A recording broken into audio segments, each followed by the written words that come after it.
Although Vietnam remains a one-party communist state, it's liberalizing rapidly. Vietnam is transforming from one of the world's poorest economies to an economic success story. Vietnam is today one of the fastest-growing economies in the world. Opening up to trade and reforming the economy has helped Vietnam lift 40 million people out of poverty over the last 3 decades. The Vietnamese people managed this remarkable fast transition from low-income to middle-income status. Vietnam joined the WTO only in 2007. This naturally creates economic growth after 10 years or so. China joined in 2001 and reached its highest growth in 2007. WTO membership imposes standard rules which have to be followed by all countries. China's Deng Xiaoping was quicker to embrace capitalism than Vietnam, which is still an agricultural country. Deng changed China in 1980, and Vietnam changed itself in 1986.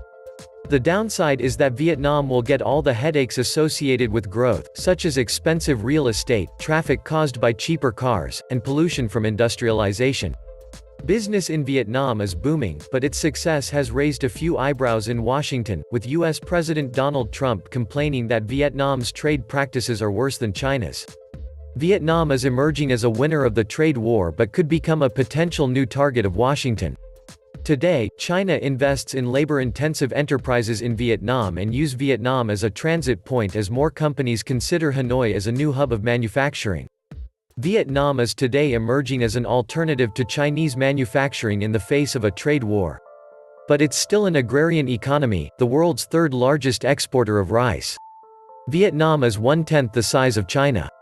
Vietnam's still got a lot of work to catch up. Vietnam is still one of the poorest and most corrupt countries in the world. It is ranked 125th in GDP per capita and 117th in the Corruption Perception Index. Vietnam looks set to confirm a widening trade surplus, with the latest estimates putting the amount at $9.9 billion for 2019, compared to the $7.2 billion recorded in 2018. Initial numbers have shown exports up 8.1% to $263.4 billion, with imports up 7% to more than $250 billion. Smartphones and garments were amongst the largest income earners, while fabrics and electronics were major imports. Meanwhile, the industry and construction sector accounted for 34.4% of Vietnam's economy. Welcome to the Atlantis Report. Despite that, Vietnam had only 20 years of peace. It has transformed its communist economy to become one of the world's fastest-growing nations. While the reforms are incomplete, multinational corporations see a profitable future in Vietnam and have made major investments. Vietnam is coming of age. Attracted by its favorable demographics, dynamic, productive labor force, much improved infrastructure, and stable politics. Vietnam is a fast-growing and ever-changing place. Number 1. Land and infrastructure. An example of Vietnam's quick growth is its highways, which you can see being built all over the country, yet still few can afford a car to drive on them. The country, with its many landscapes, mountains, and rural areas, is looking to provide electricity to all its people, setting the goal to be fully electrified by 2020. In between, the country is also opening doors for outsiders to be able to buy property. China is expected to buy most of this available land. Number 2. Quality of life. With such ambition, it is no surprise Vietnam is also said to be the first emerging economy to achieving most of the UN Millennium Development Goals. But as of 2018, for the exact reason stated above, major NGOs doing development work or bringing in foreign aid will be pulling out. This does not mean Vietnamese people do not need support, nor that all will have the same living standard. One department that still requires good improvement, from my experience, is the health sector, healthcare, hospitals, pollution control, and resource management. Number 3. Market and labor. Its cheap labor makes the country attractive to anyone wanting to move to manufacture offshore, including Vietnam's northern neighbor, China. Some say Vietnam is the next little China in this department. Tourism is another growing industry, with its beaches being the prime vacation spot for many Russians. Number 4. Financial institutions. Reliable banking systems are still a work in progress, and red tape a crutch to private sector development. The use and trust around credit cards and online shopping is also a challenge. Similarly, insurance companies are struggling to penetrate the market and the mindset of the people, to the exception of great car insurance. More work needed on this front. Number 5. Commodities. When it comes to food, Vietnam is considered the rice bowl of Asia.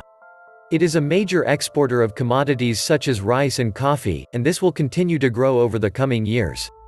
Interesting enough, when it comes to diversity in groceries, many may consider options are still limited to local dishes, but supermarkets are slowly seeing the light of day with an influx of packaged or processed goods expected to come in primarily from Korea.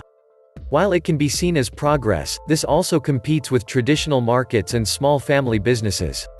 With such rapid progress, there is also a loss of culture, and unfortunately, I expect these small shops and markets will become more scarce. Number 6. Foreign interests. Whether it is for oil, manufacturing, commodities, political accords, military, the country seems to be in a good strategic place with superpowers such as the USA, China, Russia, and Japan. Number 7. Vietnam 2035 Vision. A recent post by Jim Kim, president of the World Bank, has highlighted the progress made by Vietnam these past decades, but also the key challenges to come in order to reach their 2035 vision, to become a modern industrialized nation in one generation. These challenges include: 1. Increased efficiency for private sector growth. 2. Resilience building and extreme poverty alleviation. And 3. Comprehensive governance reform. Considering inefficient cooking fires and related indoor air pollution kills more people prematurely worldwide than tuberculosis, AIDS and malaria combined, the need to support those in extreme poverty with clean solutions is essential for the country not to fall back on their progress. So can Vietnam become the world's new factory? For all industries? Nope. In the present, only India and China have the capacity, resources, manpower, political influence, large enough market, economic strength, and space for industrial infrastructure to do that. Vietnam, even in the best-case scenario, can't ever become that. It simply doesn't have the human resources and the natural resources to be so. Size does matter in this regard. For some specific industries, yep. If they don't F up in their steps and the political climate doesn't suddenly plunge into World War III or an actual Cold War, Vietnam, along with the rest of ASEAN, can replace China as the manufacturing base in some supply chains. That's all they need to be anyway. China wants to be a superpower to rival the US and redefine geopolitics. To accomplish that goal, they need to have enough economic clout, which they decided to gain by integrating themselves permanently and irreplaceably into the global supply chains of every industry. That's what they need to do to accomplish their goals. In contrast, as an average middle-sized country, Vietnam has determined that its only goal is to integrate itself into some global supply chains of some strategic industries. All to gather enough political and economic clout to ensure its interest won't be easily walked over by the more powerful countries. To make any foreign invasion more costly to the invaders and to the global supply chains than it's worth. Standard poison shrimp tactic, basically. This is what they need to do to accomplish their goal. Vietnam was 80% of the 20th century in wars and colonial times, 20 years in trade embargo from the US, 1975 to 1995. So Vietnam had only 20 years to develop. So before we compare Vietnam with other neighboring countries that had a long time in peace and never had trade embargo, we need to take note of this. So Vietnam is a very new industrialized country. The Philippines is a high middle-income country with a higher GDP and economic power, while Vietnam is a lower middle-income country. Both Hanoi and Ho Chi Minh really reminded me of China in the 1980s. Vietnam has only started experiencing economic growth as of recent, many years too late compared to the Philippines and other Asian counterparts. Vietnam's cities tend to be more agricultural and less developed, areas with one tall building that look out of place, and very few high-rises are a common sight in eyesore. Ho Chi Minh and Hanoi were comparable to Manila in 1999. The Philippines' economic GDP figures are expected to double in 5 years' time to $600 billion, and by 2029 it will be a $1 trillion economy with Malaysia, while Vietnam will still remain a fairly newly industrialized country and expected only to surpass Singapore in 10 years while the Philippines in 2 years' time.